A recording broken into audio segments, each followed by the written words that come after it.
So this is joint work with Irina Panofska, who is at UT Dallas. And the question that we want to ask in our project is the following. Are all recoveries alike? And by recoveries, I mean the path that real GDP follows in the aftermath of a recession. And the focus of the paper is on the U.S., but the question certainly extrapolates to other economies as well. So in the aftermath of last year's recession, ongoing recession, there's been an increasing interest on how bad the recession is going to be, and intrinsically related to that question is the question of how fast the recovery is going to be, or what shape is going to take.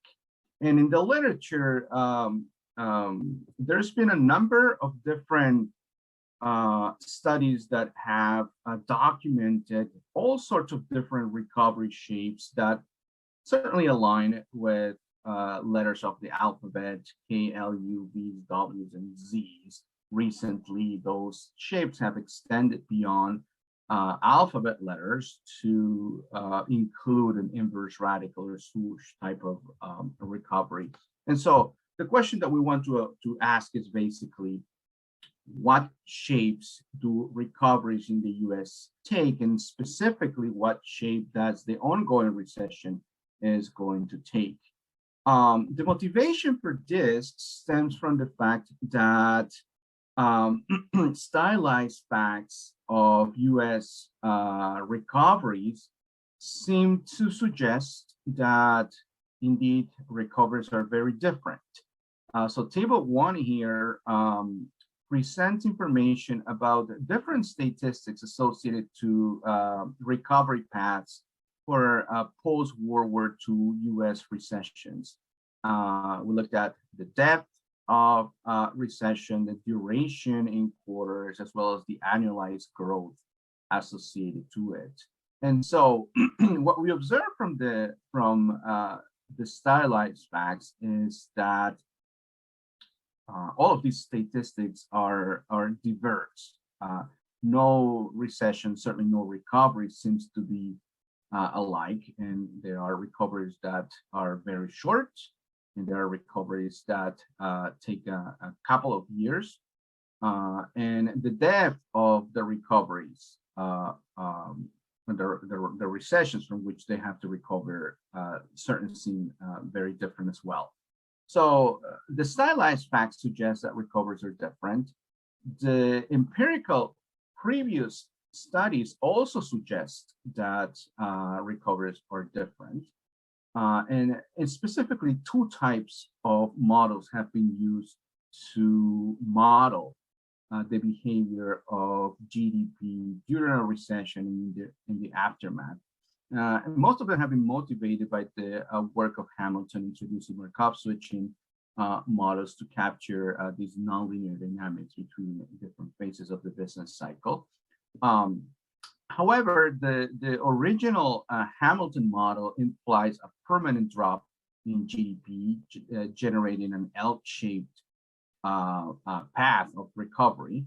There is evidence that GDP tends to close the gap, and it's certainly not necessarily a permanent drop in the level of GDP. So different models have been introduced that modify the original Hamilton model to model complete or at least partial recoveries.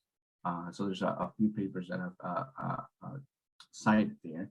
And so these 2 different strands in the literature generate two very different recoveries, L-shaped and U-shaped, which I've tried to document here in a visual way, just to have a sense of the behavior or the implied behavior of the series under each model. So the orange model is the implied behavior of a series under the Hamilton original model, a Markov switching model.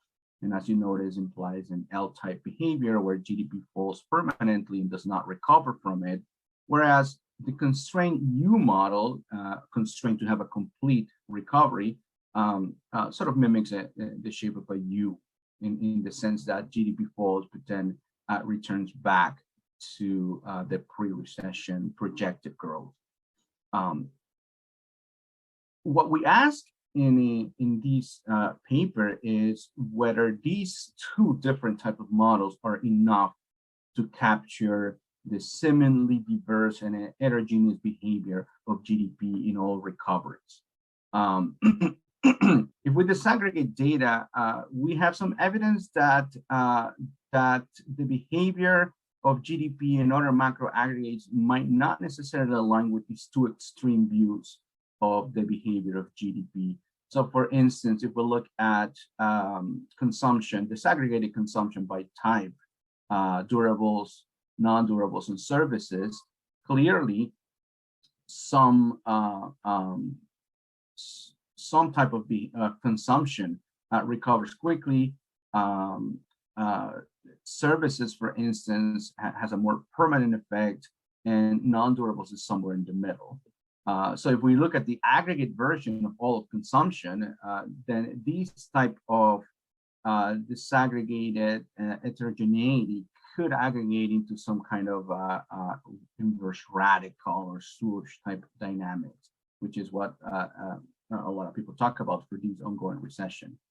If we look at other type of data, we can also find that the shape of the recoveries, which could be captured by the bounce back parameter in the U model, suggests that recoveries are not alike by state in the US either.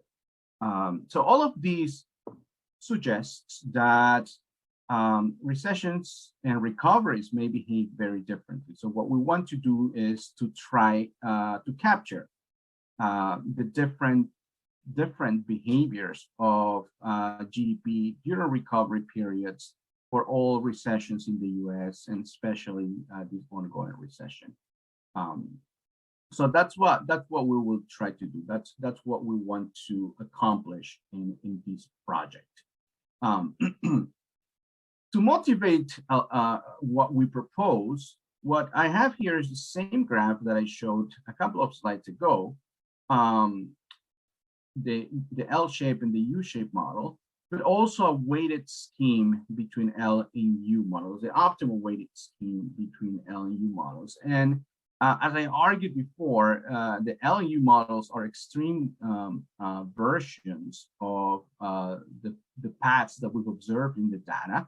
A permanent drop in a complete recovery. The weighted scheme, which is what we're going to propose, a weighted version between the two extreme L and U models, is able to capture some kind of inverse radical swoosh type behavior, which again is what we're observing for the ongoing recession.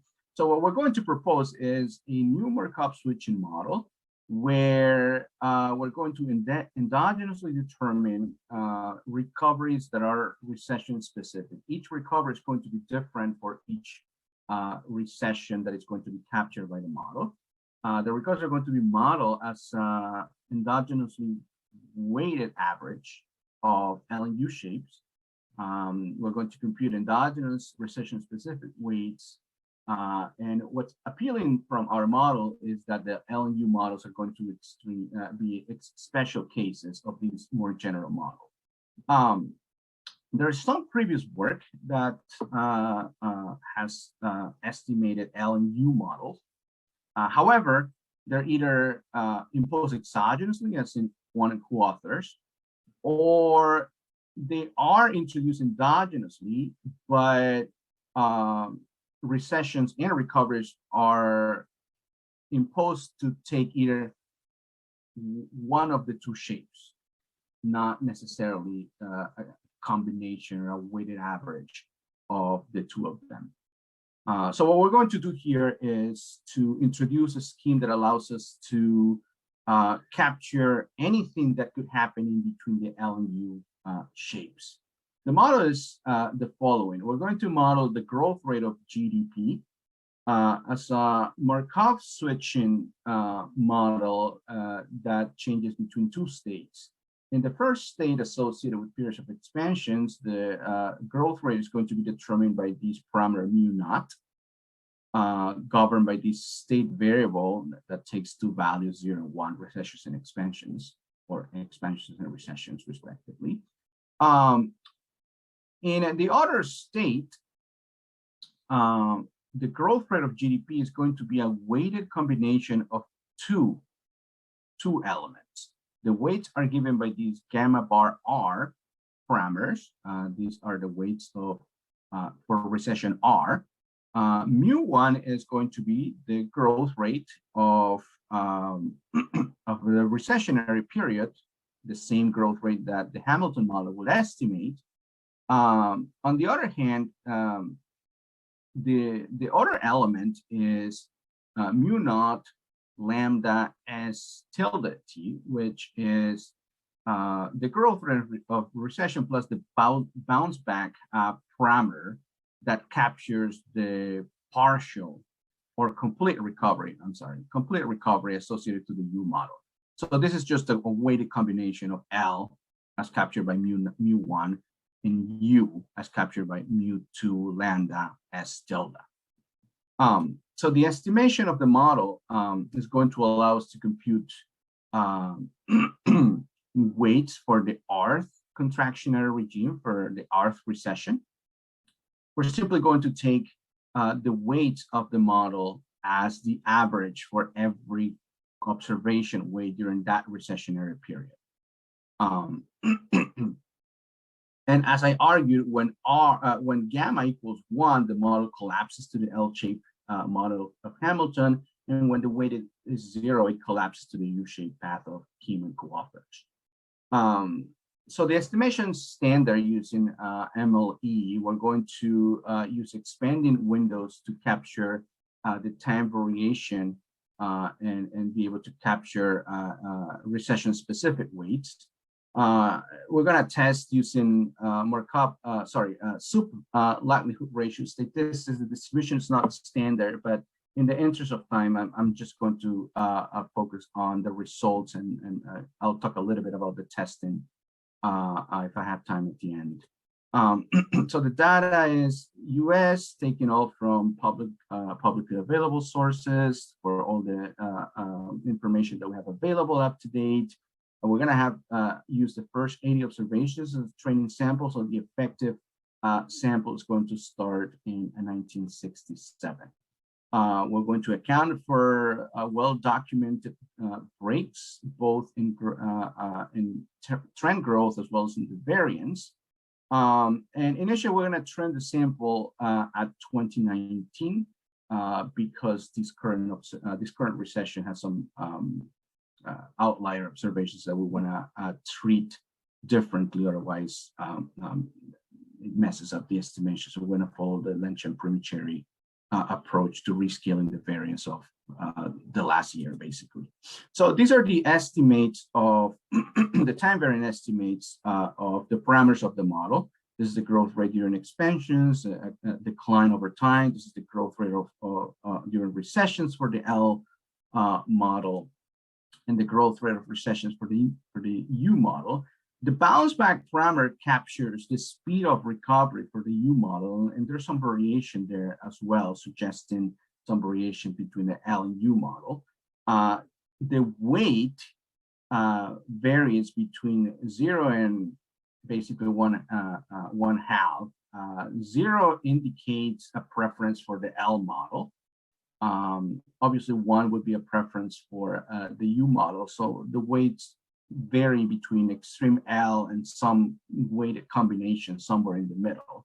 The implied probability of recessions from the model align closely with NBER recession dates given by the shaded gray bars. So the model does a good job of capturing recessions in the US. The gap also captures the drop in the level of GDP during recession periods, again, given by the NBER shaded areas. and the implied mean growth in orange, in black, captures the behavior, the overall behavior of actual U.S. real GDP in orange. So it does a good job of tracking the trend of GDP growth. So what we've observed here is that there's variation in the behavior of the parameters of the model, which align with the evidence that we presented at the beginning. In particular, the lambda parameter indicates different speeds of recovery, as well as the weight that we've obtained. In particular, it suggests that about 80% of all recessions in the U.S. are either a combination of L and U. Only 20% of recessions could be described as one of the extremes, either exclusively L or exclusively U, which suggests that previous estimates or previous models that impose either an L or an U extreme versions may not be able to capture all of the variability of the behavior of GDP in most of the recessions in the US. In terms of testing the model, the sub-LR statistics against of our model, the weighted model against L and against U, provides evidence that our model does better. Obviously not in every single observation, because there are some observations where the data seems to behave exclusively as an L case. In that case, the exclusively L model certainly does better, but overall, our model seems to do better in most instances. Thank you. 5 minutes. I think I should be able to finish in 5 minutes. So thank you for that. And it certainly does better in a large part of the observations against the U model. 87 out of 212, 73 out of 212. So there's robust evidence that our model, our proposed weighted model, does better than exclusively L or exclusively U in many instances of all the observations that we consider. Different measures of fitness also suggest that our model does better. So if we compute a simple RMSE of the actual and fitted implied real GDP growth from our weighted model, as well as implied fitted real GDP growth from L-shaped and U-shaped models, what we notice is that our model outperforms the Hamilton model by a large margin, and even the bounce back U-shaped model. Now, what's important to notice is that the RMSE, the root mean squared error, it's a symmetric loss function. There's evidence that the behavior of business cycles is asymmetric. And so if we consider a loss function that takes into account asymmetries, the performance is of our model, or the improvement of our model upon L and U-shaped models is even better. So again, there's more evidence that our model does better than the extreme L and U shapes. If we plot the implied recovery shapes for recessions in the US, what I'm going to show here is in black, the behavior, normalized behavior of GDP pre, during, and after each of the last, I think it's 7 recessions in the US, and that's shown in black. The orange line is the implied behavior of GDP based on our weighted model. And as you notice, it does a fairly good job of tracking the behavior, the shape, right? Obviously, it doesn't exactly pin down every single observation, but the shape of the behavior of GDP for each of the last 7 recessions is tracked relatively closely by our implied model. That's the recession of 1969, the recession of 1973, the recession of 1980, which was relatively flat, mostly because it was followed immediately by the recession of 1981. Again, our model does a good job of tracking the shape of these recessions, or the behavior of GDP during these recessions. Same for the 1990 recession, very closely for the 2001 recession, and relatively closely as well for the recession of 2007, 8, 9, the Great Recession associated with the financial crisis. Now, we've left the 2020 recession out of this analysis because the 2020 data has some extreme values that need to be treated with care. So what we did is to follow the approach of Lencha and ph.d. to wait out the variance of the shocks during 2020, and did a similar analysis. And what we've done is a projection of the behavior of GDP in the U.S. during this recession, based on the L model in orange, the U model in blue, and our weighted average scheme in dotted black lines. And what we observe here is that as of 2020, last observation of 2020, the L model, not surprisingly, suggests that GDP is not going to recover to pre-recession levels. The U model is a little bit or excessively optimistic, given these big bounce back in the second to third quarter last year, that GDP has a big speed of recovery. It's actually going to return to pre-recession levels towards the second quarter of this year. We believe it's a little bit too optimistic, especially in the US. What our model suggests is that we're not going to return to pre-recession levels until at least the beginning of next year in 2022. So that's a more conservative approach, and certainly an intermediate case between the two extreme cases. But that's what we have so far. So what we've shown is that recessions are not alike. In particular, 80% of the recessions in the US seem to be somewhere in the middle between the two extreme cases of L and U shapes that the literature has taken up to date. So that's what I have to share. If you have any questions, please feel free. Thank you.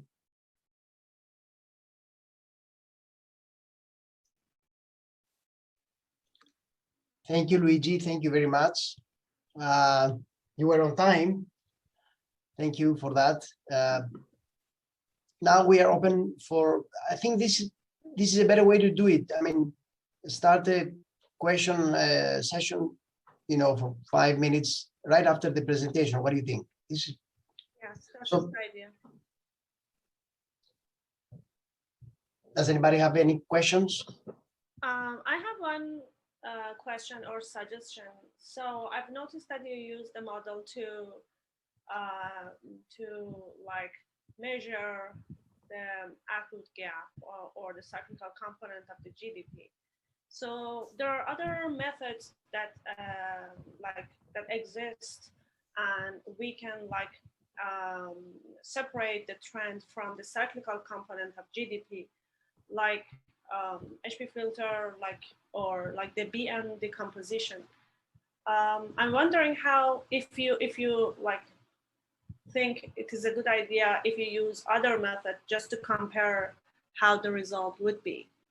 I mean, I was thinking during your presentation, maybe that would be good to see if you use BN decomposition to measure the output gap, or to separate the cyclical component of the output from its trend, if your result is robust or compatible with the other methods.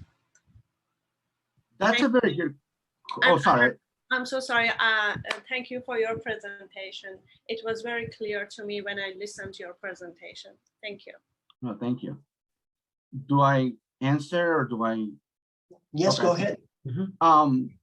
Well, I appreciate the thoughts and the suggestion. It is indeed, we thought about the output gap because our main goal is to measure indeed the behavior of GDP during business cycles, right? So immediately the first thought that comes to mind when we think about business cycles is this decomposition between trend and cyclical behavior. The problem with that is number one, that there are different definitions of what the business cycle is, right? There's the standard Mitchell 1927 definition of GDP, or sorry, of business cycles is just a progression of cycles that goes up and down, whatever that means. There's the output gap version of GDP, which I think is what you have in mind when you mentioned the BN decomposition, and that just measures GDP as a deviation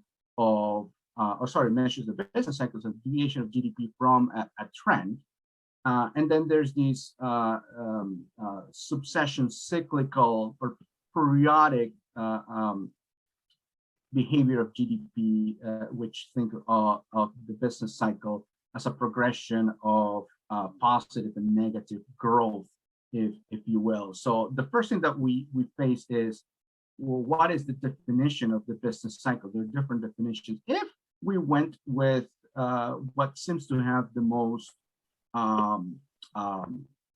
consensus in the literature, which is the output gap definition of business cycle, which again, I think is what you have in mind, then we have the question of, okay, how do we actually estimate, because it's not observable? One way is to, as you suggested, use the Beveridge-Nelson decomposition approach. The problem with that is that it generates cycles that, one, don't align with NBR recessions, and two, are very small relative to the trend. And so they've received quite a bit of criticism. You can go with an observed components model, but that hinges on which assumptions you make on the parameterizations of the cycle and the trend. We can go with Hamilton's decomposition approach of his 2018 Restat paper. I have a different paper where I showed that Hamilton approach does not capture nonlinearities in business cycles and creates spurious nonlinearities. So we run into this problem of how to capture data that we don't observe. And so in order to abstract from the definition of a business cycle and how to measure the non-observable business cycle, we simply focus on the growth rate. What we model is the growth rate of GDP. You can backtrack behavior of GDP from the growth rate, and in that way abstract from a characterization of the cycle itself. However, I think that, as you suggested, it could be a good robustness exercise to take one of those approaches and model it directly, just to check how it would perform when we estimate a cycle as well. So that's something that we'll take into account, and I appreciate the comment. Thank you. Okay, thank you. Thank you so much. Thank you. Anybody else wants to ask something or any clarifications? Well, okay. Thank you very much, Luigi. I think we can proceed with the second paper, which is Davarzani's paper, the impact of income inequality on investment in resource-rich countries. So please go ahead. Can you play the video, because my internet connection is weak? Yes, I will be playing the video. She has a pre-recorded presentation that I'll be playing for you all. So I will do that now. I appreciate your help. No problem. All right. All right, can everyone see the video? Yes, yes. Okay. Great. Hello, everyone. Today, I'm going to explain my paper, which is about the impact of income inequality on investment in resource-rich countries. To introduce myself, my name is Davarzani. I'm a PhD candidate at the Department of Economics at the University of Ottawa. This paper is the first chapter of my PhD thesis.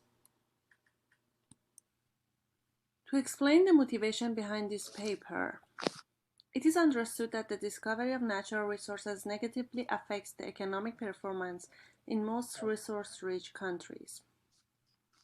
In fact, many countries with lots of natural resources experience poor economic performance compared to non-resource rich countries. This phenomenon is referred to as natural resource curse or NRC. Several strands of literature have discussed the causes of the NRC, which low level of domestic investment is one of them. As suggested by Solo in 1974, these rents should be invested domestically to offset the negative shocks that can happen to natural resources in order to maintain their consumption path. The idea is that when you have $100 per day, it might run out at some point. Should you spend it all or investing it as a buffer for future shocks? The issue is that resource-rich countries do not follow such rules and are falling behind.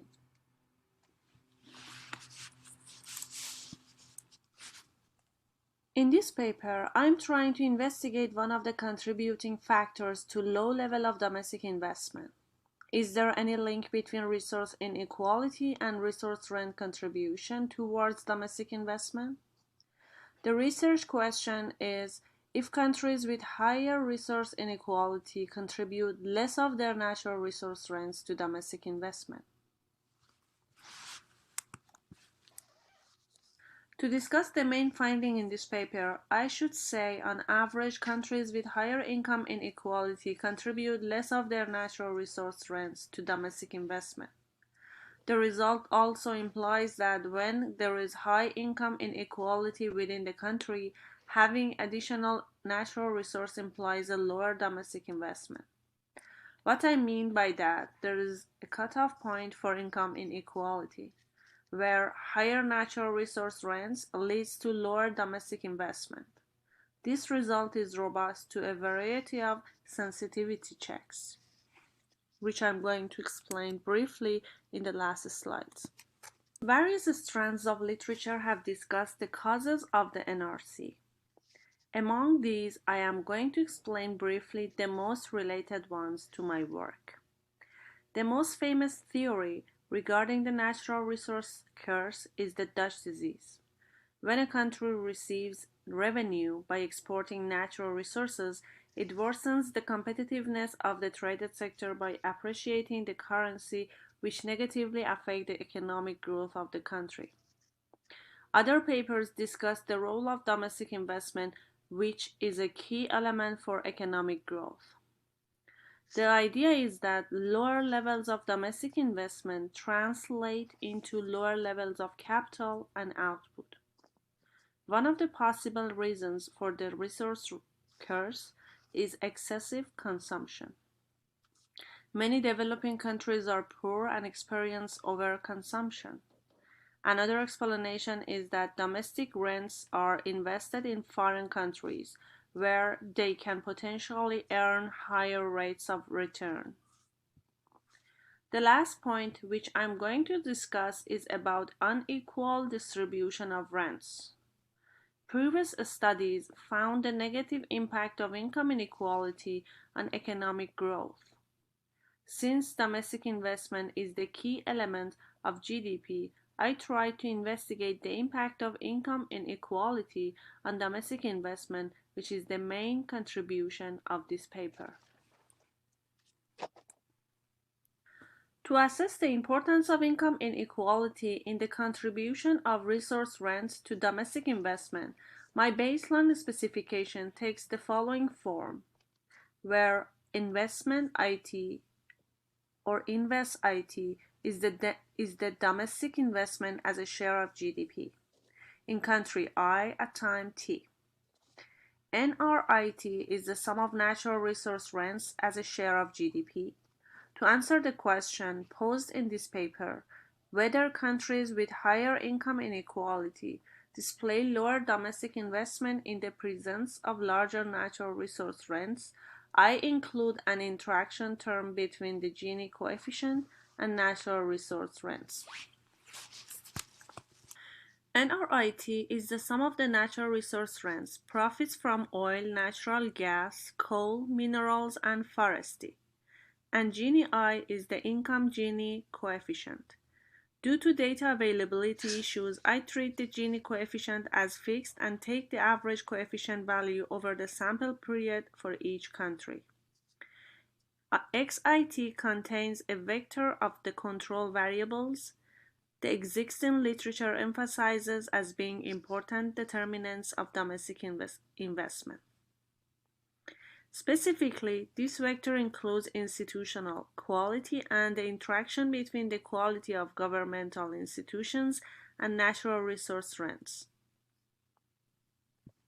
Finally, to capture any unobserved heterogeneity, I include country-specific intercepts and time fixed effects. About the data and main variables. Again, I need to state that since there is no measure for resource inequality, I use the income Gini coefficient as a proxy for resource inequality, and I treat this variable as fixed and take the average over the sample period for each country. The source of variables is World Development Indicators, except for quality of institution, which is International Country Risk Guide. Some empirical papers have emphasized the important determinants of domestic investment. Among these, there are some determinants with positive impact on domestic investment, such as domestic savings, foreign aid. On the other hand, some papers have discussed other determinants which impact domestic investment negatively, such as higher debt service, terms of trade, government expenditure on consumption, and poor quality of institution. For instance, Bernanke in 1983 stated that output is the primary determinant of domestic investment. The domestic interest rate, or the cost of capital, is a major determinant of the savings level. Thus, the lower the interest rate, the higher the demand for new capital and investment. These determinants are suggested by Feldstein Horikoda in 1979, Dooley, Frankel, and Mattison in 1987. Most foreign aids assist in creating conditions that promote sustainable growth, for instance, in improving infrastructure, written by Strom 2001. Additionally, some empirical papers discussed other determinants that negatively affect domestic investment, such as higher debt servicing, general government final consumption expenditures, and institutional quality. Written by Nikwama 2000, Ahmed Miller 2000, Blenny Greenway 2001. To be more specific, higher debt servicing crowds out investment, and this effect becomes stronger as debt servicing absorbs the growing share of GDP. The overall structure of governmental institutions also plays a role in encouraging or discouraging investment. Institutional quality can influence aggregate investment through such measures as contract enforcement and protecting property rights, suggested by Lim in 2013. The terms of trade can also work as a proxy for external shocks that can have negative or positive impacts on private domestic investment. On one hand, negative terms of trade might worsen the current account deficit and in turn have negative effects on domestic investment. On the other hand, if the terms of trade are positive, then this can have a positive impact on private domestic investment, suggested by Ajit and Lawson in 2012. I find my result consistent with the predicted signs in previous studies. To summarize these determinants, we can see that poor quality of institution has negative impact on domestic investment. Government expenditure on consumption has negative effect on domestic investment. Inflation, higher the inflation, the lower is the domestic investment. Total debt services reduce the amount of investment in each country. Gross domestic savings increases the level of domestic investment for resource-rich countries. and foreign aid has positive impact on domestic investment.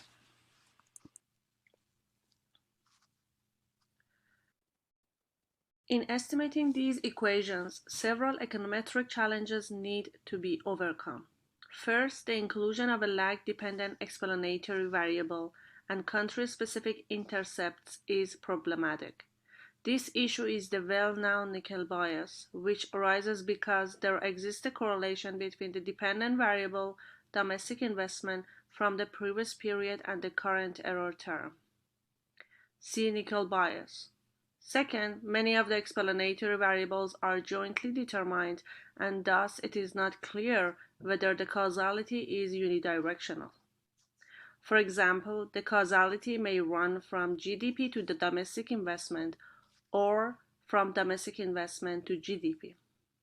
To overcome these issues, I use two different approaches. To talk about the dynamic panel data analyzers. In estimating the baseline specification, there exist some issues such as the correlation between the dependent variable in the previous period and the current error term, and also the endogeneity issue. To overcome these issues, I use two different approaches. First, the ABGMM is a dynamic panel estimator in first differences which uses lag levels as instruments. As discussed by Blundell and Bond, ABGMM estimator might suffer from weak instruments. It includes a system of two equations where the first equation is the regression in levels and the second one is the regression in first differences. For level equation, lag differences are used as instruments. For the assumptions about the validity of instruments, I report Hansen test statistics for exogeneity of instruments and Ariano-Bond autocorrelation test for validity of instruments. This table shows the estimates that were obtained using the ABGMM approach. I use different combinations of explanatory variables to indicate that the sign of the coefficient on the term of interest is stable. First, one might assume that countries that earn natural resource rents contribute more to domestic investment. In column 1, I estimate the impact of natural resource rents on domestic investment, while only controlling for the lagged investment and the squared lag investment. While the coefficient for the natural resource rents is positive, it is not statistically significant at conventional levels. In column 2, I try to check if income inequality might distort incentives for domestic investment in resource-rich countries. Thus, I add the interaction term between the natural resource rents and Gini index. The coefficient of interest in this paper is the coefficient of this interaction term. In this estimation, the coefficient for natural resource rents is positive and significant. However, the coefficient for the interaction term is negative and statistically significant. And this suggests that countries with higher income inequality, all else being equal, contribute less of their natural resource rents to domestic investment. In particular, income inequality plays an important role in the contribution of natural resource rents to domestic investment in resource-rich countries. Column 3, 4, and 5 show that the choice of determinants does not affect the sign of the coefficient of the interaction term. So I continue to add additional control variables and assess the importance of the interaction term between the Gini index and the natural resource rents. My main focus in both approaches, ABGMM and BBGMM, is on a specification that includes all of the explanatory variables. So see column 5. While the coefficient remains negative, it does not exhibit a statistical significance. However, it is important to highlight that the independent variables are instrumented due to the endogenous relationships among the variables that are jointly determined, such as domestic investment and GDP.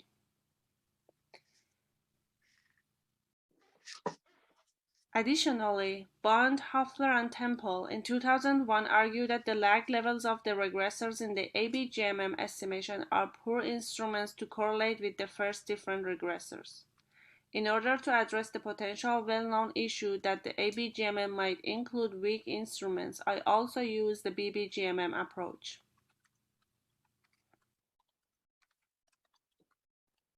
The purpose of this estimation is that it provides a similar benchmark to compare the result with the next table, which I use the BBGMM estimation. In the next slide, I'm going to explain the BBGMM estimation results, which contain the baseline result in this paper.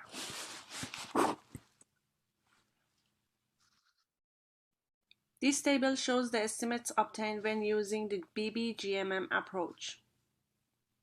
Column A estimates the impact of natural resource rents on domestic investment, only controlling for the lagged investment and the lagged investment squared.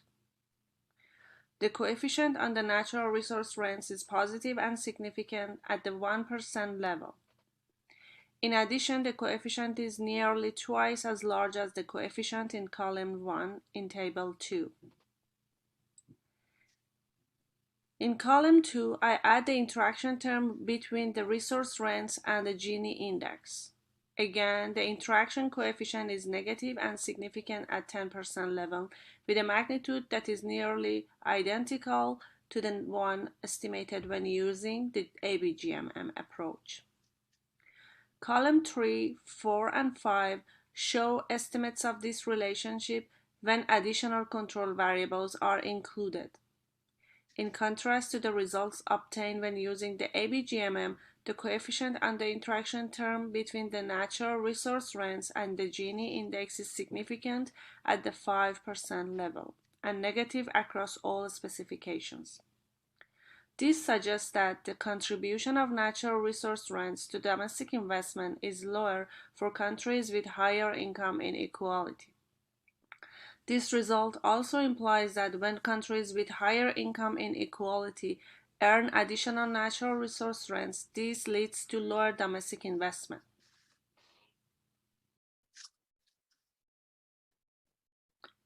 For the remaining discussion, I treat the results obtained in column 5 as the baseline results in this paper. Next, I test the robustness of my baseline results by using different measures of income inequality. Subsets of the sample addressing the potential collinearity between income inequality and institutional quality, using the principal component analysis method as an alternative measure of institutional quality by changing the controlling variables and performing a subsample analysis.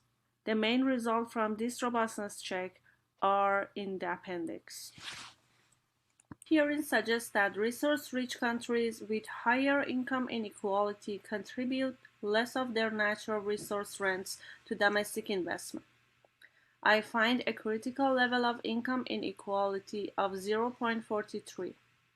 Countries with Gini index above 0.43 have negative estimated marginal contribution of resource rents to domestic investment. There are 12 countries below this cutoff point for income inequality, which I list them in the appendix. Thank you for your time. All right. Thank you very much, Davarzani. It was a very interesting presentation. Before we have the discussion by Luigi, does anybody have a question?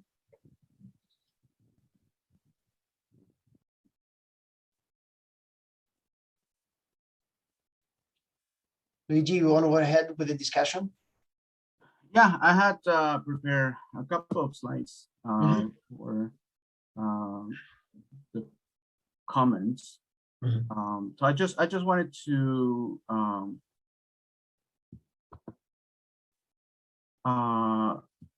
point out, I have a couple of suggestions and comments, basically. So just to sum up, to make sure that I understood correctly, what the author wants to do here is to understand the effect the inequality has income inequality proxy for inequalities in natural rent contribution of GDP on domestic investment in specifically resource-rich countries. And the motivation for this is to understand the reasons why some resource-rich countries may experience this natural resource course idea. And what she finds is that countries with higher inequality tend to contribute a lower fraction of their natural resource rents to domestic investment, and specifically that countries with inequality levels lower than 0.43 tend to contribute significantly less to domestic investment. And her results are robust to a number of different considerations. So they seem to be quite remarkably robust. I just had a few comments and questions. The first one is that the number of there's a number of controls that I mean, she uses a number of controls already in the literature. There's a number of controls that could be explored further in addition, because they have been shown to have an important effect on investment, specifically investment in resource-rich countries. So productivity is an important component of investment.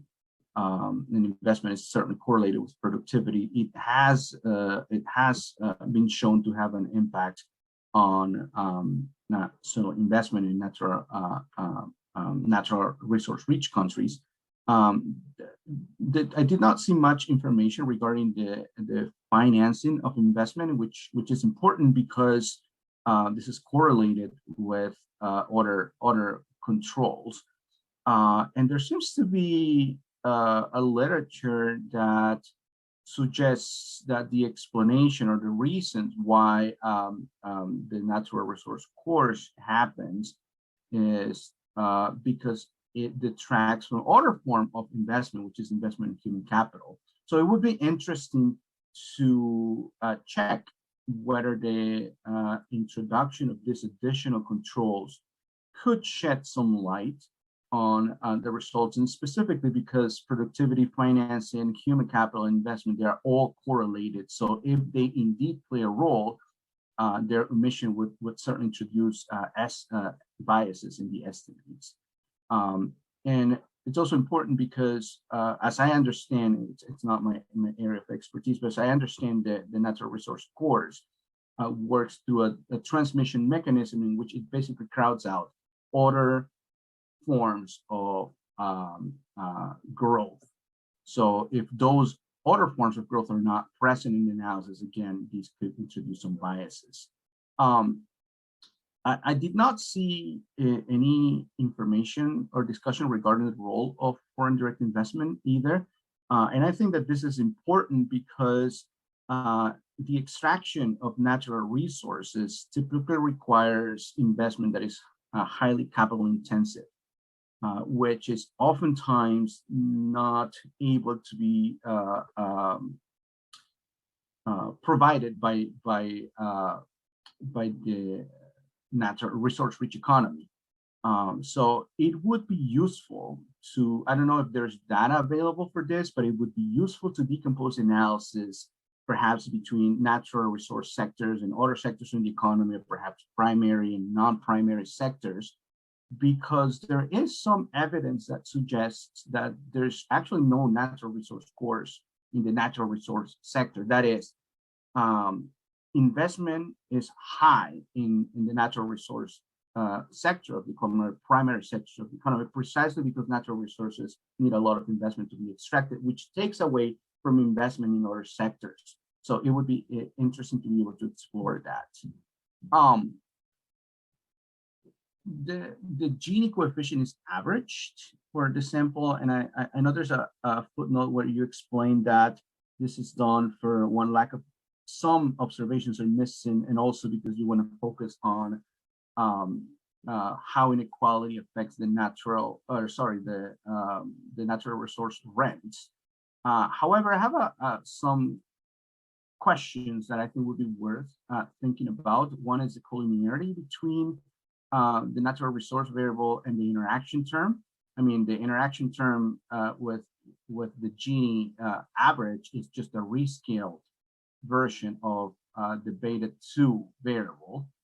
So there may be some issues that you might want to look into there. The other concern that I had is that while I understand that your focus is not on inequalities per se, you're looking at how inequalities have affected the ability to invest domestically. But inequalities have changed and have changed dramatically, especially since post-90s. So one, something that you could do, which is what I tried to document at the end, is maybe you can look at a split sample version of your Gini coefficient pre, I don't know, 1992, just to give you a number, and post 1992, look at the averages in the first part of your sample or the second part of your sample, just to capture some of that variation in inequality without going to time varying inequality issues. And the last, I think it's the last comment that I had, is this critical level of inequality that you mentioned suggests to me, as you know, I work with a lot of nonlinear models, but this suggests to me, this speaks nonlinearities. And so I wonder whether you try to estimate a nonlinear version of your model. A threshold model may be able to capture these dependents, which I think would be a good way to double check, because in capturing these 0.43 that you've obtained, you're making an assumption that the coefficient equals to 0, right? That's how you obtain the 0.43. So you're implicitly imposing a threshold of 0 when it might not necessarily be the case. I mean, you can actually estimate the threshold endogenously, because if you try to impose it, again, that I have other paper where I showed that imposing at high exogenous threshold introduces biases as well. So it may be worth thinking a little bit about that, especially because it correlates with other papers that find some sort of threshold level in natural resources that may trigger these natural rate curves, sort of negative growth. So one way to easily check this is you can just split the sample below and above 0.43 and just look at the scatter plots in both subsamples. And the last part, I think this is the last slide, is that I did not see any estimates of the country-specific effects. And I think this is important to provide, because if the variance of the country-specific effect is large relative to the variance of the shocks, this actually leads to a weak instrument problem, even in the BGMM estimation. So even the system GMM estimation may be subject to weak instrument issues. So I think it's something that you may want to check. And if that is the case, if it's indeed a large variance ratio, you may want to consider an alternative approach, a continuous updated GMM estimator that would be valid even under the asymptotics of weak instruments. So that's all I have for the comments. Thank you so much, Ligi, for your precise comments. So if you don't mind, I appreciate if you can send these slides to my email after the seminar. But first, absolutely. Thank you so much. For some questions that I can provide answers now, like the first point that you mentioned about productivity and human capital, this is an interesting comment, but the problem is that measuring these productivity or human capital accumulation is like, I couldn't find the data to that can measure these like indicators precisely. So that's why I couldn't like include them in my regression. And I tried like different type of like investment as dependent variable too, but I couldn't find the data. If you know any database that can include these measures, I really appreciate your help. Another comment that you mentioned about foreign direct investment, I have this robustness check in my paper. Maybe it was not included in this slide, number 7, in the draft that I shared. It's known that some research countries might invest their natural resource rents in foreign countries where these investments can potentially provide higher rates of return. So this means FDI is one of the factors that might crowd out domestic investments. So to capture this differential in this investment opportunity, I include the exchange rate volatility as another explanatory variable in the estimation, not only because the exchange rate volatility deters FDI, but also the exchange rate uncertainty can have a positive or negative impact on the investment. And the result was robust. About the collinearity between the interaction term and natural resources, one of the reasons that I use the GMM estimator is like to overcome this issue about the correlation between dependent variable or regressors. I think that is like using this method, this concern is solved. There was another question that I could answer, but I don't remember it now in your slides. Let me think of it. We can always talk in one of those network sessions as well. Oh, okay. Thank you so much. Yeah. I really appreciate your help. Thank you, Luigi. It was very nice discussion and very nice comments indeed. And thank you, Davarzani, for the presentation and the paper. Now it's my turn. I think it's my turn. Yes, that's right. So unless there is any other question on the second paper, should we proceed? I wanted to thank you, Dimitri and Maya, for your help. Thank you. Okay, thank you. So let me just. You're welcome. Sorry. So let me share the screen.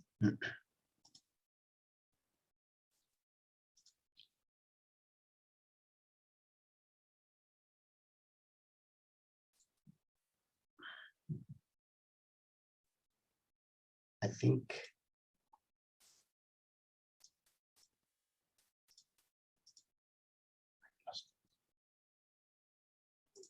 It was not right.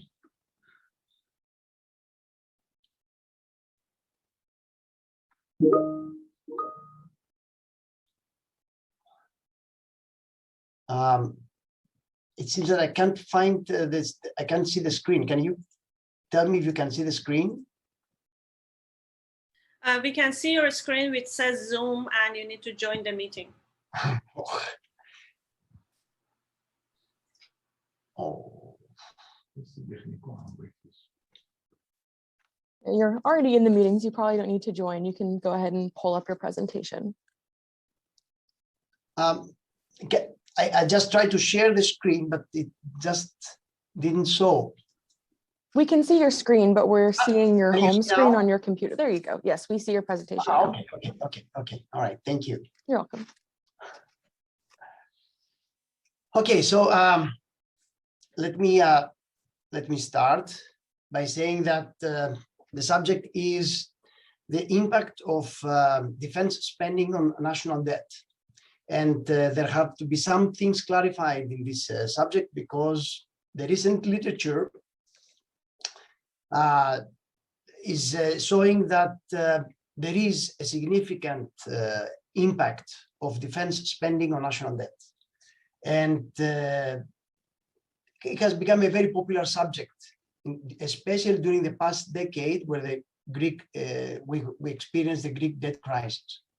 Some studies on the topic, like Dimitraki and Kartsaklas in 2017, try to assess this relationship, the relationship that is between national defense spending and public debt, by including, however, in the defense spending, all kinds of spending that is related with defense, that is wages and salaries of military and civilian personnel and infrastructure expenditures.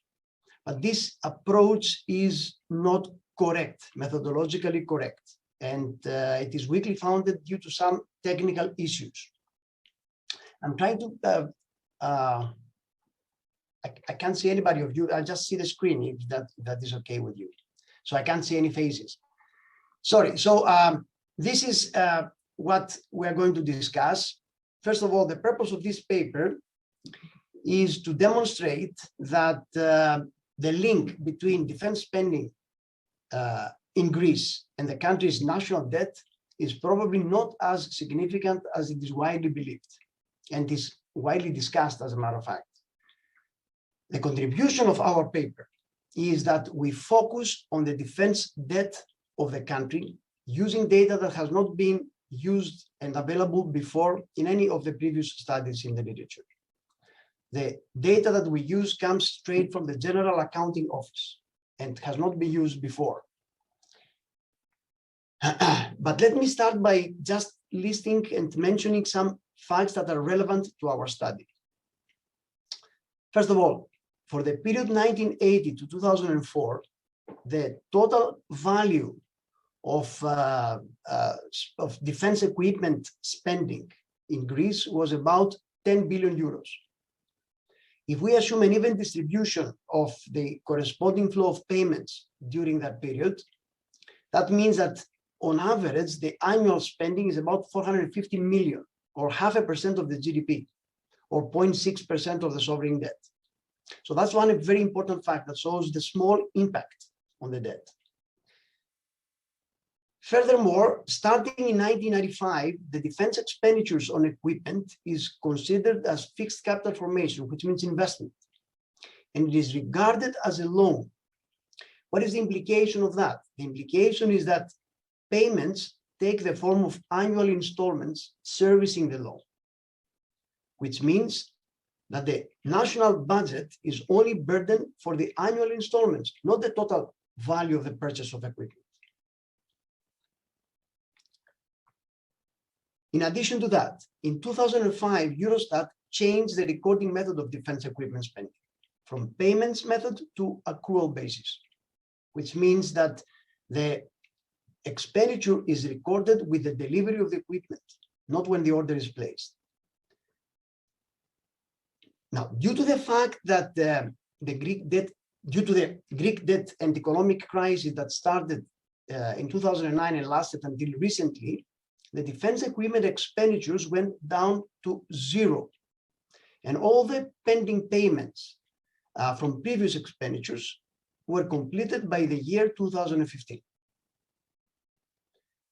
All these are relevant facts that lead us to the following, that as a result, the public and the military debt, as I'm going to show you the next slide, the graph in the next slide, as a percentage of GDP, they do move in the same direction until about 1990, but then they start diverging. And this is obvious from the graph here.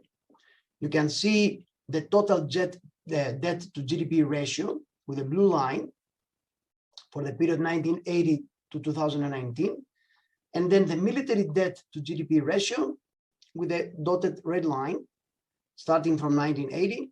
You can see that they move together more or less until 1990, and then they diverge. Now, to assess the relationship between military spending and national debt, we use data for the period 1980 to 2019. The specification that we used adopts a system of two equations. The first equation focuses on debt, the national debt, the sovereign debt. And we follow Alexander, Karagol, and Sezin.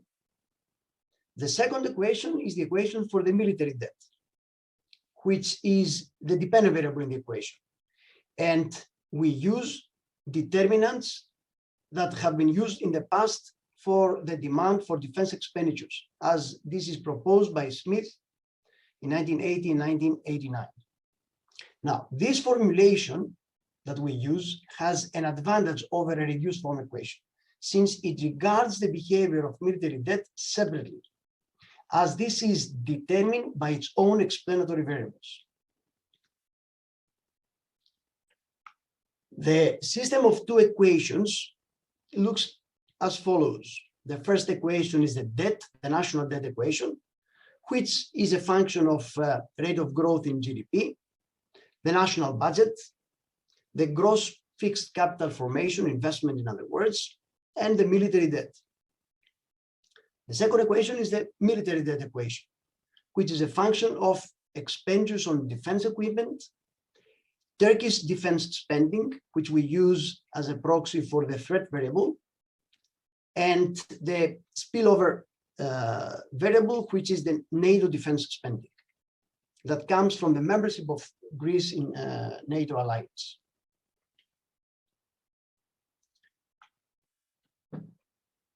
To estimate the simultaneous system of equation, we used generalized methods of moments, an approach that controls for endogeneity and simultaneity. Considering now the dynamic nature in the relation between the variables, like the sovereign debt and rate of growth, which entails the existence of unit roots, we take the first differences of all the I1 variables. Therefore, we use a dynamic GMM estimation process, which leads to more efficient estimates. Now, the system is estimated for two periods. The 1980-2019 period, which is the entire period, and the 1980 to 2010 period, which excludes the Greek debt crisis. There is a reason for that, and that we reached that step because of the structural break tests that we performed and showed that there is a structural break in 2010 with the Greek debt crisis, debt and economic crisis. I hope you can see the table. I tried to fit it in one slide with the empirical results. The upper part of the table shows the estimates of the first equation, the national debt equation, as a function of the lagged debt, rate of growth in GDP, national budget, and the lagged national budget, gross fixed capital formation, and military debt. You can see that the estimates are for the first model that includes all the sample, 1980 to 2019, and the second one, which includes only the sample from 1980 to 2010 and excludes the Greek economic crisis. In the middle, you can see the estimates from the second equation, the military debt equation, which is a function, once again, of defense equipment spending, the Turkish defense spending, the threat variable, and the spillover variable from the NATO membership. Again, this has been estimated for the two sample periods, the entire and the one that excludes the Greek debt crisis. The table, as you saw at the bottom, also reports the corresponding diagnostic tests and the biperon break test statistics, which detects the existence of a structural break in the first equation. All right, and the structural break is in 2010, which justifies our decision to split the sample. All right, and it shows no break in the second equation. By looking at the estimates in the table, we can see that all variables are significant and they have the correct sign. So based on these estimates, we can make some conclusions as far as the empirical results is concerned. First of all, from the second equation, we can see that defense equipment spending does affect military debt. The military debt affects positively the national debt, but the impact is very small. The military debt is also affected positively by the threat from the Turkish defense spending and the spillover effects due to the country's NATO membership. Finally, the impact of the Greek economic crisis on the defense equipment spending, imported defense equipment, and consequently on the military debt is evident, since the behavior tends to become more inelastic. Now, based on these estimated coefficients, we have calculated the arc elasticities, and this is presented in the following table. On the upper part, we see the arc elasticities from the first equation, the debt equation. That is, we measure the responsiveness of national debt to growth rates, the budget, investment, and military debt. And we do that for both samples, the entire sample and the sample that excludes the Greek economic crisis. In the second, on the bottom, we see the arc elasticities that are calculated from the equation of the military debt. Okay, and we can see the responsiveness of military debt to spending on equipment, on the Turkish spending, defense spending, the threat variable, and the spillover effects from NATO members. So what can we conclude from those arc elasticities? We can see that the impact of the threat variable on military debt, as well as on the defense equipment spending during the pre-crisis period, is significant.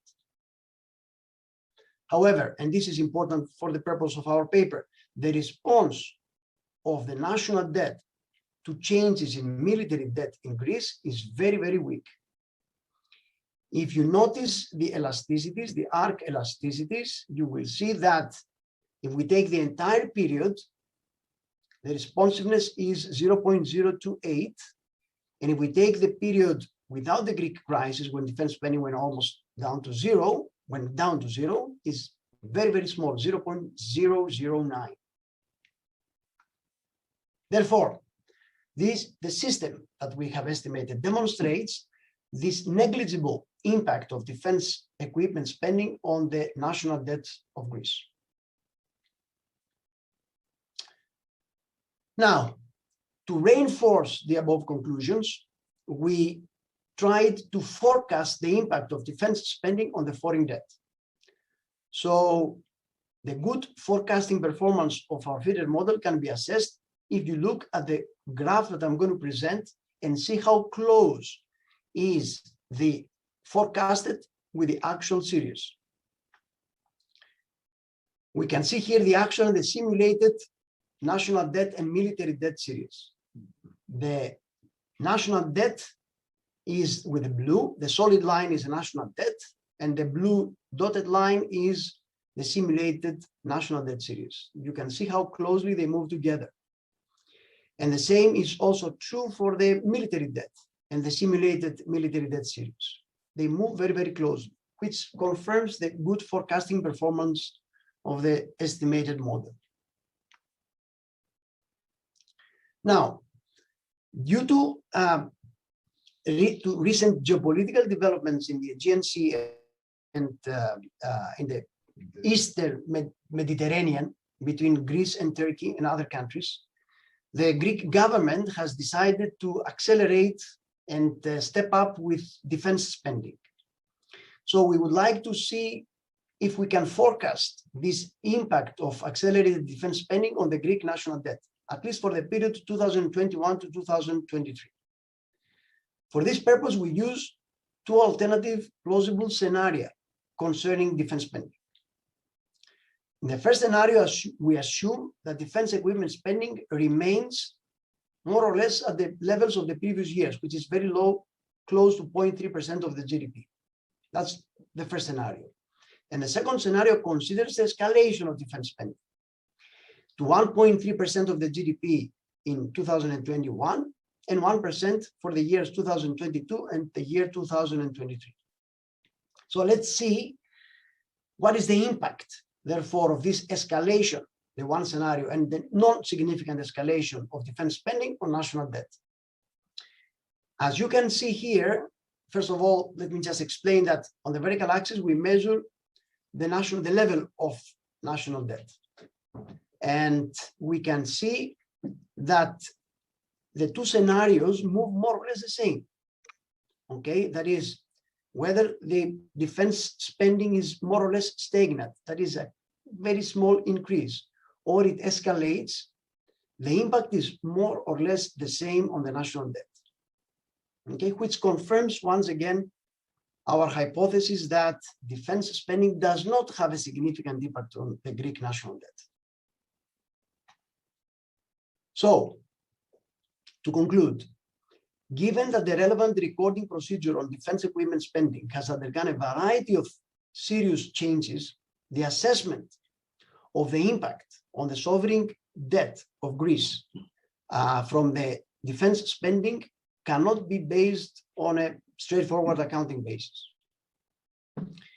To assess the impact, we have used the simultaneous system of equations to emphasize on defense debt specification rather than treating defense debt as a single determinant in the national debt equation.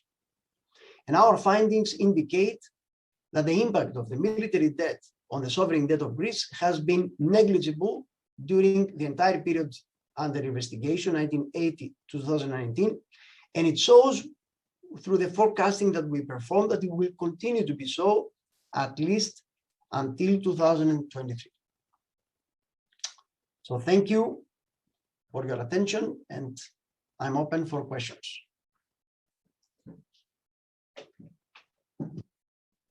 I have a couple of questions, unless you would want the assigned person, that the discussant, to go first. No, it's Katiana, would you like to go first? I don't mind. Okay, let's go first. Okay. Okay.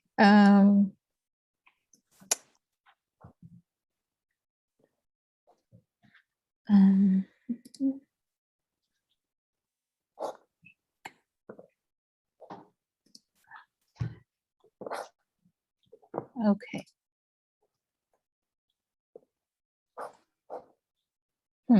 I cannot see We can see it. anything. We can see your screen. Hello? Oh, okay. My screen has gone blank. I had the same problem. Okay, I understand now. Okay, so that's okay. So don't worry, go ahead. Okay, I'll just do this. Yes, so to summarize, your paper investigated whether spending on national defense was one of the main causes of the Greek debt crisis, which you said is one of the popular views right now. And your empirical strategy used the generalized method of moments with the two equations model. And you had two dependent variables, sovereign debt and military debt, and a number of independent variables, the most important being, I assume, expenditure in defense equipment. And your results were that the military debt did not contribute to sovereign debt, only had a very small impact. And spending on defense equipment did increase military debt. And the forecasts showed that spending on defense procurement will have a negligible effect on sovereign debt in the future, in the coming 3 years. So just a number of comments. Just starting off, I thought in terms of the popularity of this viewpoint, I think normally when we think of the Greek debt crisis, there is a lot of different reasons, competing explanations, and while the military, the defense explanation may be prominent, but I thought it needed a little bit more justification. So just maybe some quotes or references, with just one strong quote would be enough. Just to make that more convincing. In terms of the time period, I thought it was interesting. You started with 1980, and I know that the popular view of the Greek debt is that, you know, it's a long-term problem, but actually, if you look at the Greek debt data for much of the post-war period, until the 1980s, it was below 30%, and it started rising rapidly only in the 1980s. So it was interesting that you started there, and I was just wondering, how would it change the results if you started earlier, let's say in 1970, when the debt was still lower? Would that produce anything different, or if you started in 1980 for a specific reason? I think it would also be useful for the readers to know why you started in that specific year. In terms of the military debt, well, you said on page 2 that it was reduced to 0 due to the accounting practices, but then in the graphs, it's still not 0. So I think I'm just slightly maybe confused about that. And if it is 0, then I was wondering, is it still an appropriate measure variable at capturing the effect of military spending on sovereign debt? But maybe you can explain it. If I understand that there are different accounting systems going on. So, but if it's 0, then how does the accounting side affect the results? And then in terms of your choice of spending on defense procurement as the appropriate variable, I think I know you did give the reasons why you selected. You talk about double counting and the fact that it shows technological progress that a country may be able to make. But I think if I understand correctly, the argument of the people who say that the reason for the Greek debt crisis was in military spending, I think they do have in mind the total military spending. And here, just looking at, and you said it averaged, the defense procurement averaged 0.5% of GDP, but I think the total military expenditure averaged around like 3.4, so something like 7 times higher during the similar time period from 88 to 2004. And so I do wonder if your goal is to counter their claim, then maybe you should be using their, the variable that they are talking about. Or, I think it's not a problem to use either. I think you can use both, but I think it would definitely be useful to also include that variable, the more relevant one that they're talking about, and see what change that would bring about. And I thought it was interesting. So in the conclusion, you do say that the Greek debt crisis was mainly the result of excessive consumption, and that one shouldn't be talking about defense at all. The defense has a very small contribution. So it does seem that you didn't study the causes, but you do know the answer. And I thought, I understand it's not the goal of the paper, but if you do state in the conclusion that you know what the answers are, then it would be interesting if you could include, at least mention some of the other factors, and maybe look at their relative importance. Another paper. I understand it's a book, it's another paper, but maybe I understand, the difficult ones, shadow economy and compliance and the reporting, none of that. But I think maybe some of the other types of expenditure, because here you're looking at expenditure, maybe some other types, pensions, welfare, debt interest payments, which skyrocketed during the crisis, or at least to mention it, I think would be useful for the readers. Okay, so those are my comments. There are several points to address, Kateana. First of all, I would like you to send me your slides. If this is possible, you have my email address, so that I take one at a time. Because Sure. you made a lot of points, so I don't know where to start from. The reference paper, I do give you a reference paper at the beginning by Dimitraki and Katsaklas. As a matter of fact, this is a note that we have written to address that paper. Okay, and the whole idea is that by using all types of spending for the army, that is wages and salaries of the military personnel or other things that are related to that, it is not the appropriate variable, because we always have army and stuff like that. And that has not been the reason. I mean, if you want to see if indeed the spending on defense equipment, which is what is very, very important, has contributed to the national debt, you have to isolate that in a way, right? To exclude wages.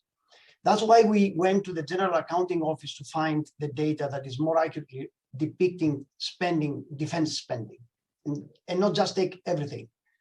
As far as the debt, I note here that you mentioned why from 1980, because indeed the debt was 25% of the GDP until 1980, and then we have the socialist government that started increasing spending, fiscal spending, and therefore consequently taking the national debt within 8 years or 7 years, all the way up to 100% of the GDP. I think the problems and the defense spending accelerated after 1984, when we had the conflict with Turkey. Okay, so if that helps you understand, because we started accelerating our expenditures after 1975, let's say, right?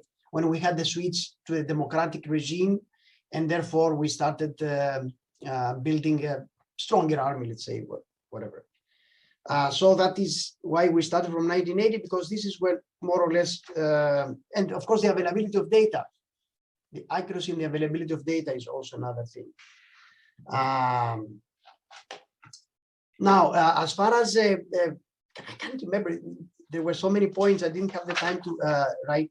As far as the causes of the Greek debt crisis, it is not accurate to say that it is the Greek the spending, the defense spending that caused the debt to go all the way up there. And then there are so many other reasons. There was excessive spending indeed.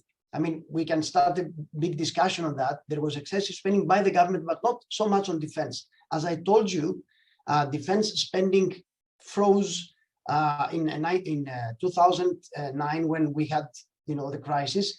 But if you take the entire period, the purchase of defense equipment from 1980 to 2009 was 10 billion. That was it. All the other were wages and salaries and other expenditures that are related to the army.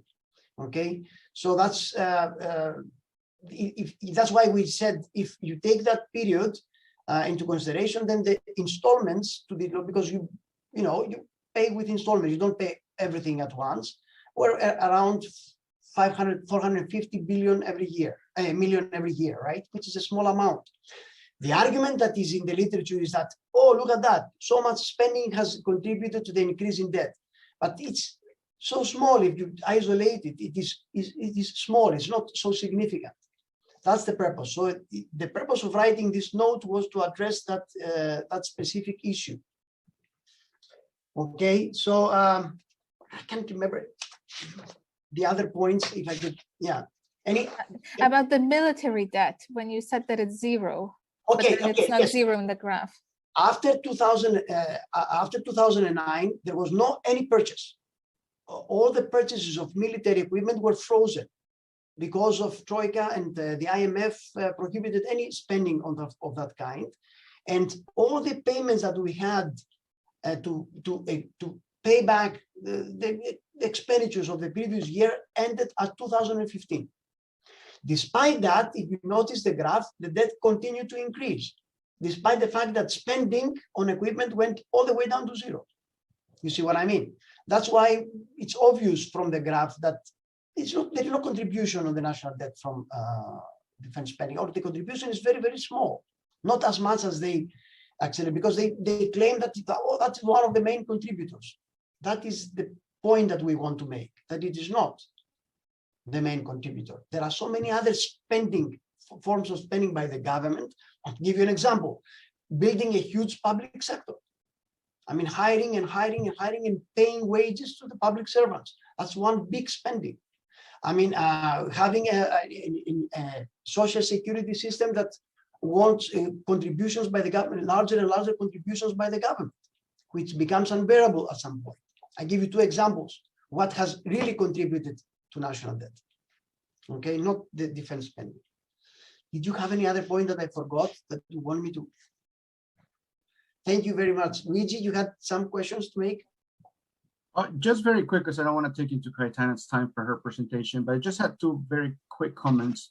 One was, I was a little surprised you mentioned that the Bayern-Perron test does not show a break in the second equation, which is surprising to me based on the graph that you showed about the trajectories of military debt. I mean, there's very clearly a break in that trajectory, upward trend and then downward trend. So there is a break. My guess is that the Bayern-Perron test is not designed to capture breaks in a system. You're using a system. So you may want to look at the Q-Perron test, which is designed to capture breaks in a system. And so that may be something to think about. And that is closely related to slightly different, but closely related literature on the relationship between debt and growth. There seems to be very different dynamics when the trajectory of the debt is increasing as opposed to when it is decreasing. Chudak, Pesaran, and co-authors have a paper on Restart about this. So it might be worth checking it out because it sort of seems to align with the behavior of your military spending series. What's the So name of that's the test? Once again, what's the name of the test? Kuan Peron. Okay. So I can share Yeah. it. Okay, no, I know. And the second comment sort of aligns with Cayetana's echoes Cayetana's comments. I mean, I don't know. I'm not very familiar with Greek beyond what's been in the news since 2010. But the first question that came to my mind is: have there been any implications of this idea that what drove the increase in debt in Greece was military spending? Has military spending been declined as a consequence of that view or not? Because it would be interesting to know that why is this important? What policy implications may this result that you're finding have for what could have been done under the previous view that you mentioned? And if it's not military spending that it's driving the increase in debt, right? You show the divergence, and what is? That's the second question that sort of comes to my mind that it's not necessarily answered in the presentation, although you did briefly mention some of that in the responses to Cayetana. But again, we can talk more about in the network sessions. Okay. Yeah, I just explained to Cayetana that it's not military spending that has brought the debt so high. I mean, to almost 175% of the GDP.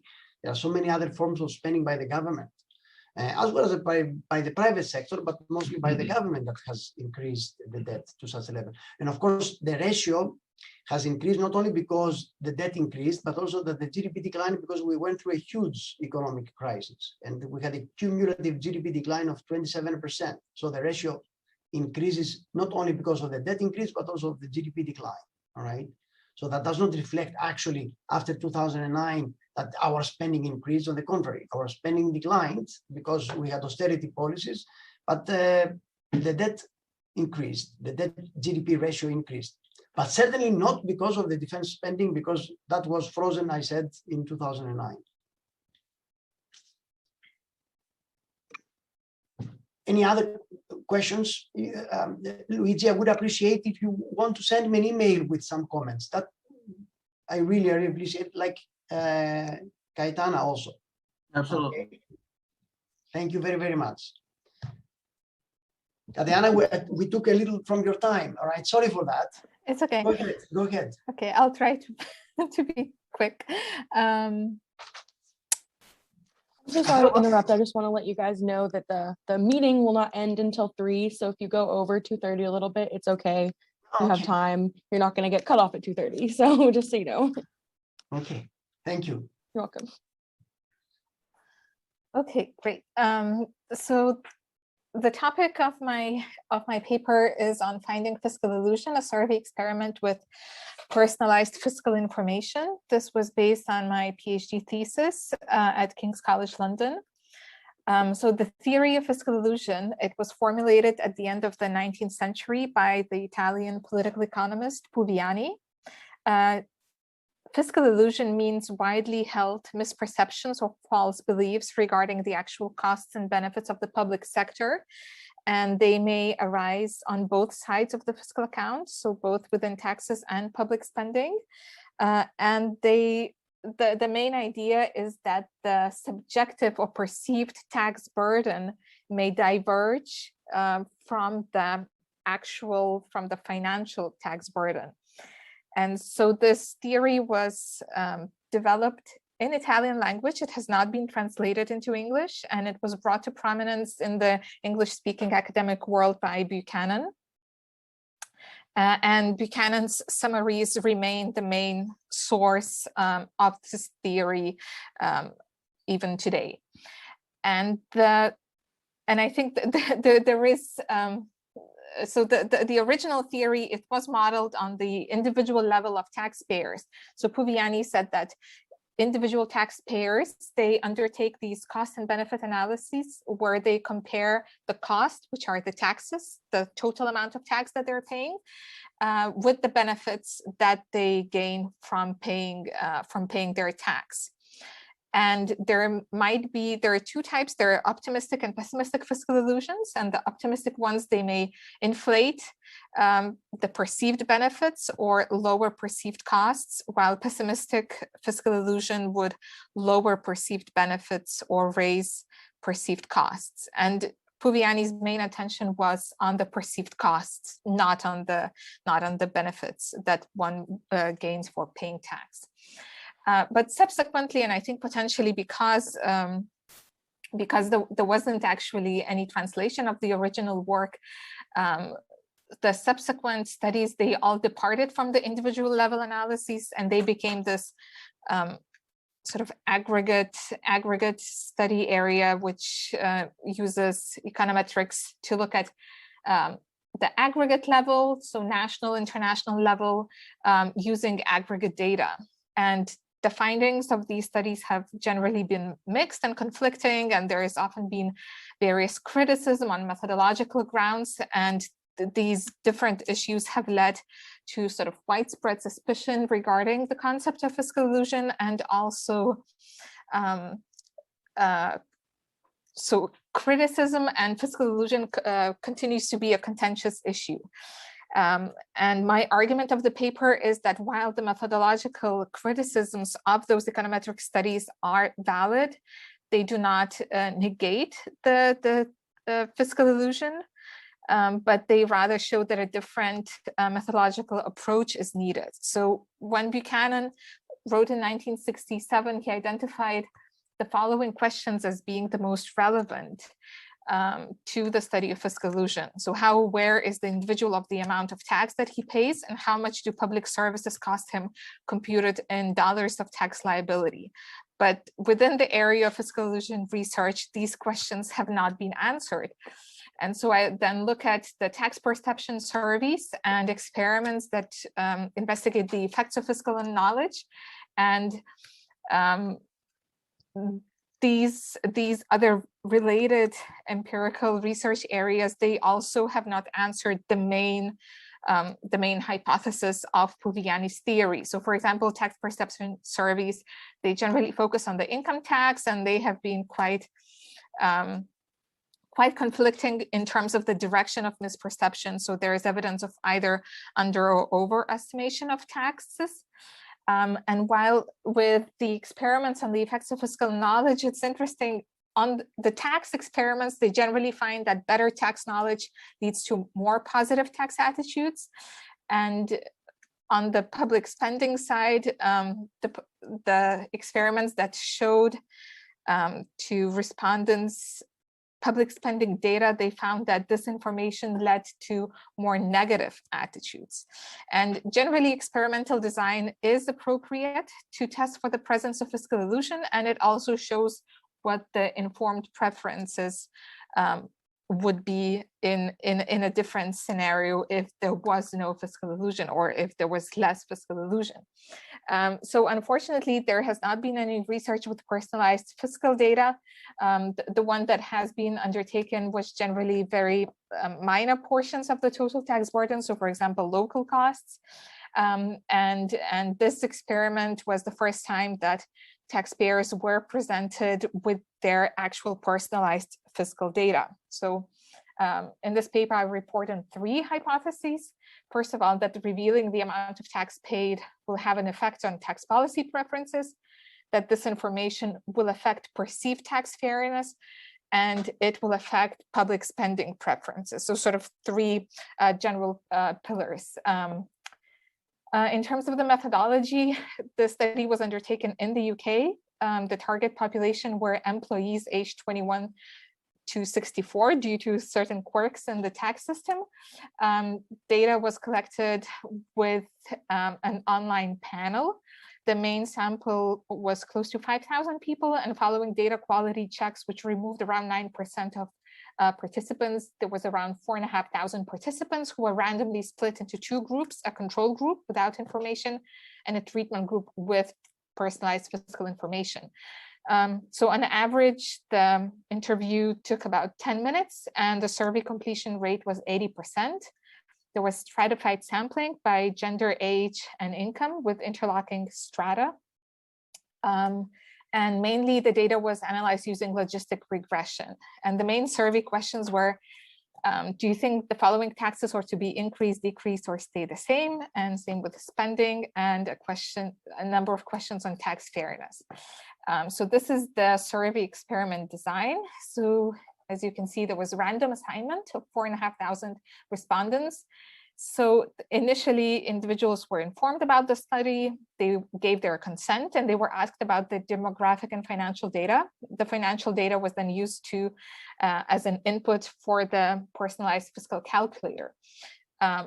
Then the treatment group received their personalized tax statements. This was followed by identical questions on tax preferences for both groups. Then the treatment group received their personalized spending information, so the costs of public services, followed by questions on public spending preferences.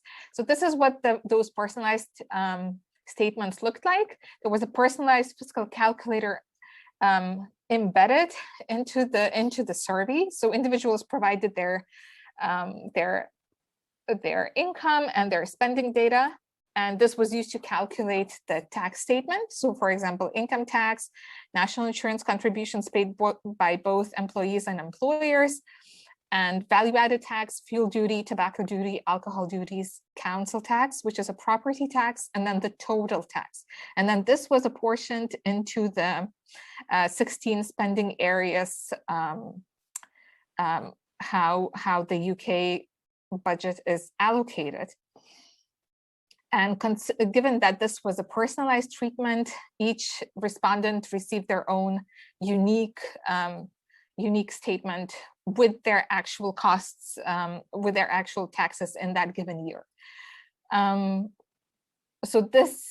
the study included 8 taxes, which account for 74% of total tax revenues in the UK. And if you look at only just the taxes that are levied on individuals, so excluding taxes like the corporation tax, this accounted for 92% of tax revenues. So these really were the main important taxes that are paid by regular employed individuals in the UK. And yeah, so there is income tax and employees and employers' national insurance contributions, which are like social insurance contributions. VAT is an indirect tax, which is included in the prices of goods and services. Then there's taxes on fuel. In the UK, they make up around 2/3 of the fuel price at the time of the study. Tobacco, 84% of the price of tobacco, and alcohol depending. So there was beer, wine, and spirits. So this was in between 50 and 72%. And council tax is a tax on property, and it is paid both by property owners and also by tenants. So tenants directly pay this tax, and it is out of all of these taxes included in the study, it was the only tax that is directly actually paid by the taxpayers. Now, the UK is quite an interesting case to analyze because it's one of the few countries where taxpayers actually receive their personalized tax receipts from the government. However, these annual tax summaries, they only include income tax and employees' national insurance contributions, and they exclude all the indirectly paid taxes, so VAT and excise duties, employers' national insurance, and the council tax. And so this might be problematic, especially in the case of the lowest paid individuals who are on the 0% rate in the progressive income tax system. They might get annual tax summaries that say they pay 0 tax, when in fact they might be paying a significant amount in the indirect taxes. So in terms of the randomization, the statistical tests, they showed that there was indeed unbiased and random allocation into the 2 groups. And so the only difference between the dependent variables of the two groups should arise due to the provision of the tax information rather than any other differences. So these are the most important variables, but I also looked at things like payers and non-payers of a certain tax, or whether those individuals had read and read their tax summaries, and there were no differences. So moving on to the results, the tax preferences, there were statistically significant effects for 6 out of 8 taxes and for total tax, and no significant effects for fuel duty and council tax. So this is just showing some of the results. This is support for decreased tax. And then these are the results of the logistic regression. And as you can see, most of the results were highly statistically significant. This is a forest plot of the odds ratios in terms of support for decreased tax. And so the largest increases were in employers' national insurance contributions,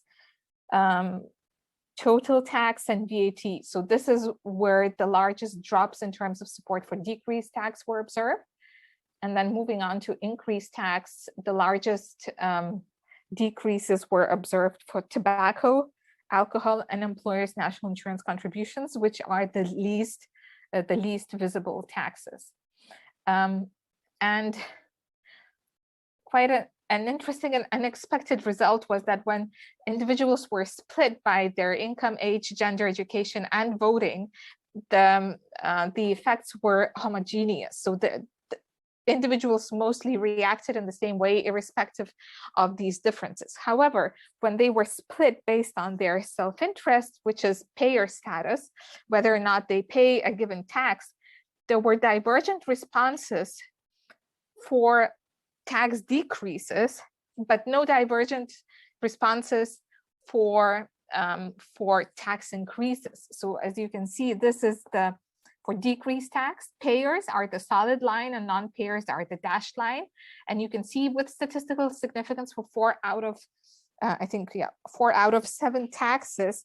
So there's income tax, fuel duty, alcohol duties, and council tax, where payers became more likely to prefer lower tax and non-payers became less likely to prefer lower tax. But when we look at increased tax, both payers and non-payers became more likely to prefer lower tax. In terms of moving on to the second hypothesis, for tax fairness perceptions, the provision of personalized information increased the share of respondents who perceived their taxes unfair. And there were 2 dependent variables. One was just perceived tax fairness of one's own tax. And here the change was larger. It was from 39 to 58%.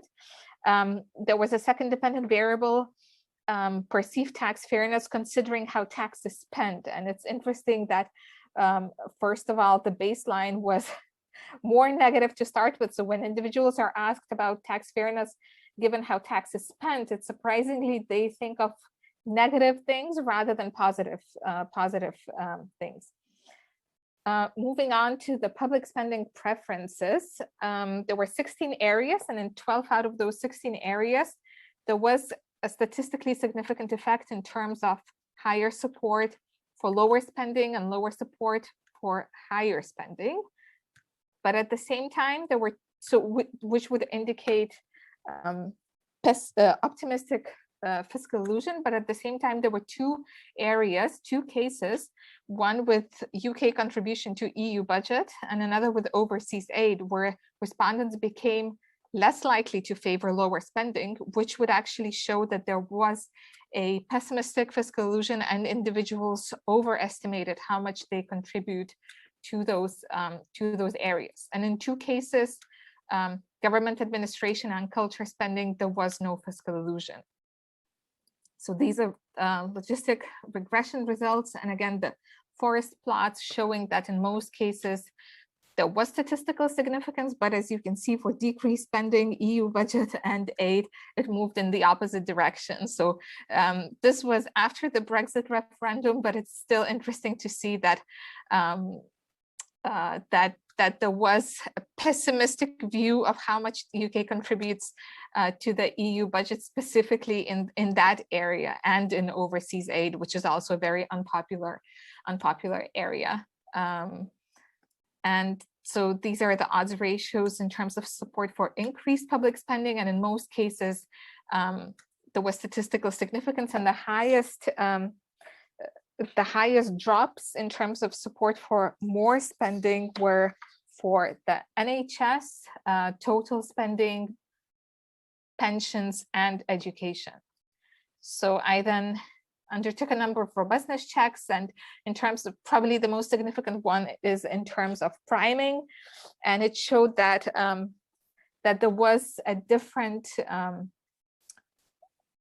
that among individuals who had previously underestimated their individual tax position, there were statistically significant treatment effects, but individuals who overestimated their tax, there were no statistically significant effects.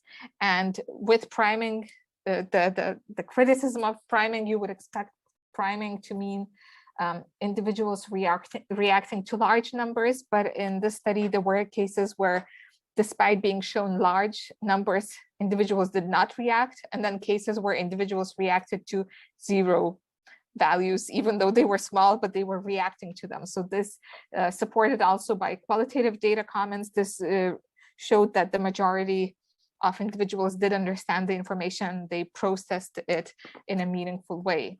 So to conclude, there is widespread evidence of optimistic fiscal illusion, that is underestimation of taxes and costs of public services. There were some instances of pessimistic fiscal illusion, and the results supported three hypotheses, as well as the main hypothesis of Poviani's theory of fiscal illusion. So there is evidence of fiscal illusion coming from indirect tax, tax withholding, unclear tax incidents, and also tax fragmentation. And fiscal underestimation leads to distorted fiscal preferences, and personalized fiscal information, it may reduce support for higher tax and spending. And the surprising and heterogeneous effects in terms of the payer status, they highlight the importance of having an individual level approach using personalized fiscal information, as these results would have been impossible to obtain if everyone was shown identical standard information. Okay, thank you.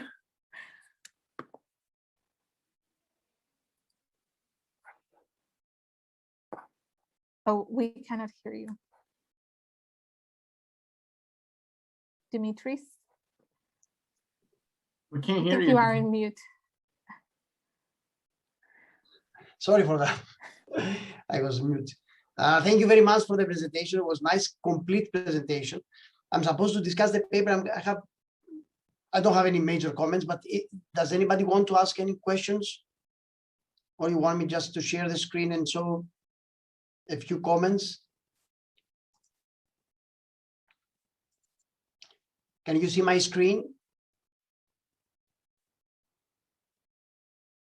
Yes. Yes. Okay, thank you. All right, all right.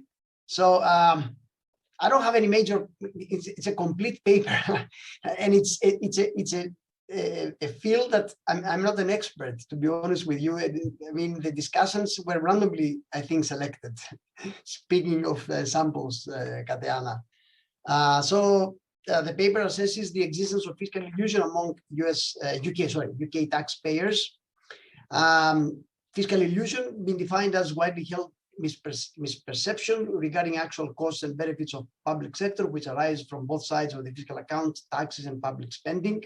And the theory is based on, as Kateana said, on Poviani's original paper of 1903.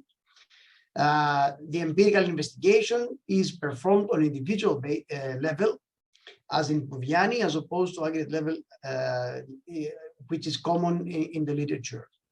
And the results of Kateana's paper confirm the existence of optimistic fiscal illusion.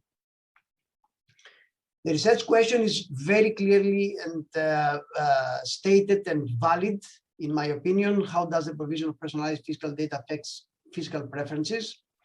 3 hypotheses were tested. I don't have to repeat them. We just saw them in the presentation, and all 3 were clearly and correctly stated.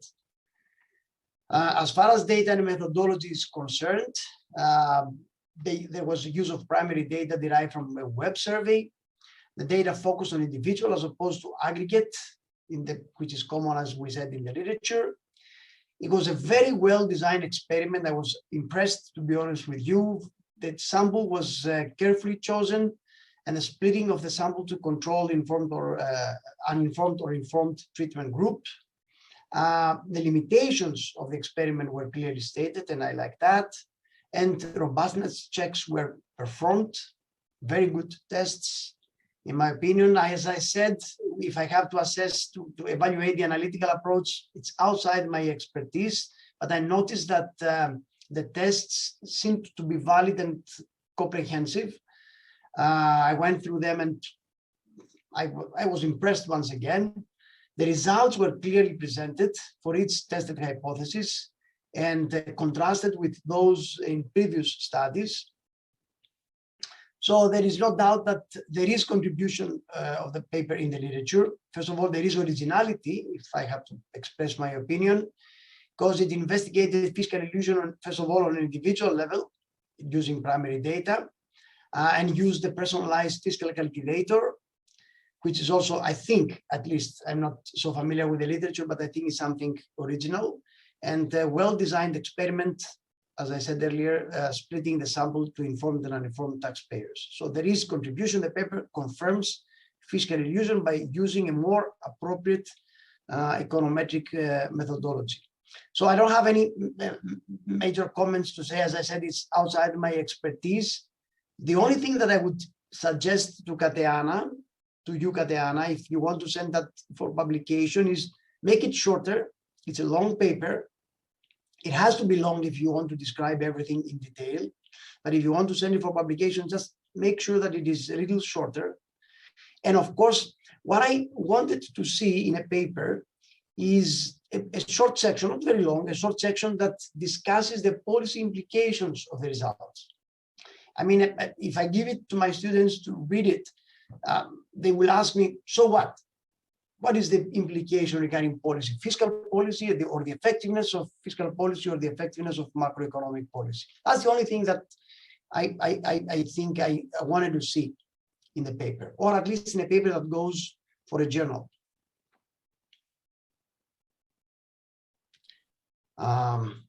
Thank you so much. Thank you. And those are both very useful suggestions. I agree with you. Thank I you. didn't have a lot of suggestions to make. I'm trying to, okay. I didn't have a lot of suggestions to make because I said it's not my expertise. I have only heard about fiscal illusion and I've read very, very little. So I can't, unlike Luigi that made a lot of comments in the Davarzani's paper, I can't make so many detailed comments, but I liked it. I liked it. I learned a lot by reading it. But this is the only thing that I wanted to see. It's just a short section on policy implications. That's it. Thank you. Thank you so much.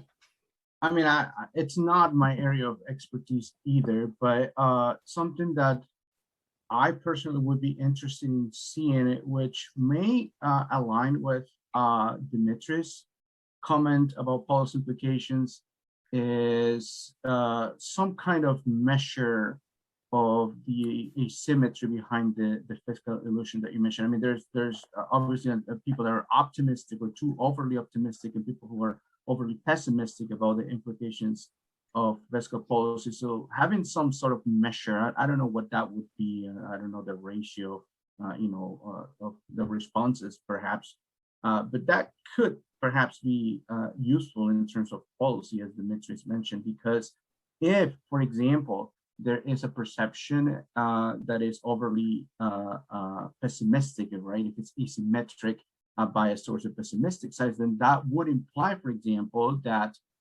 fiscal responses would need to be stronger to overcome some of that pessimistic view. But I don't know, it's just a thought.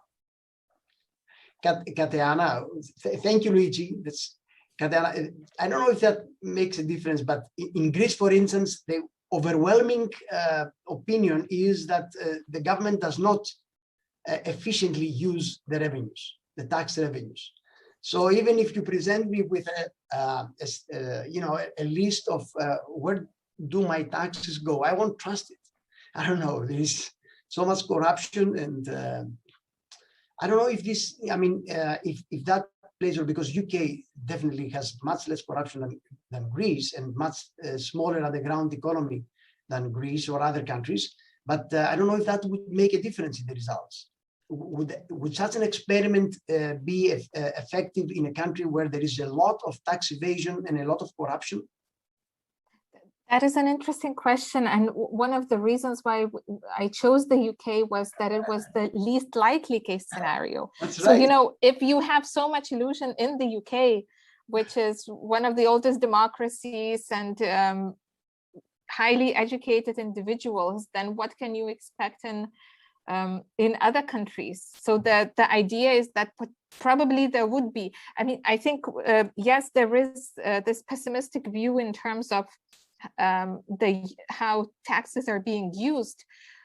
But if you were to ask Greeks how much tax they think they're paying, they would still, my guess is they would still underestimate just of the design of the indirect tax, VAT, all the duties.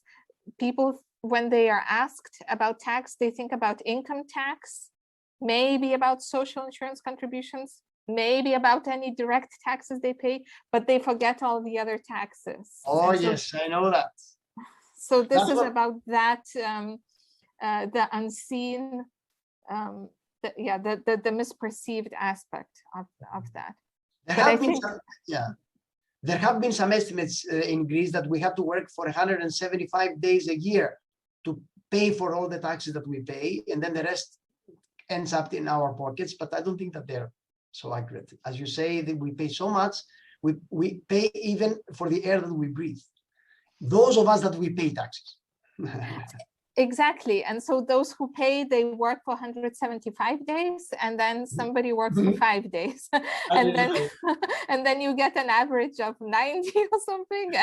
And you think taxes in Greece are not that high. Yes. But actually, if you look at those who actually pay them, they are high. Very high, yeah. My guess. And increased after the crisis. Yes, yes. Okay. Very interesting topic. Thank you very, very much. Thank you, all of you, for participating tonight. It was a very nice panel. All your presentations were very interesting, and I like them. Too bad we can't meet face to face and have a drink or lunch. But thank you very much again.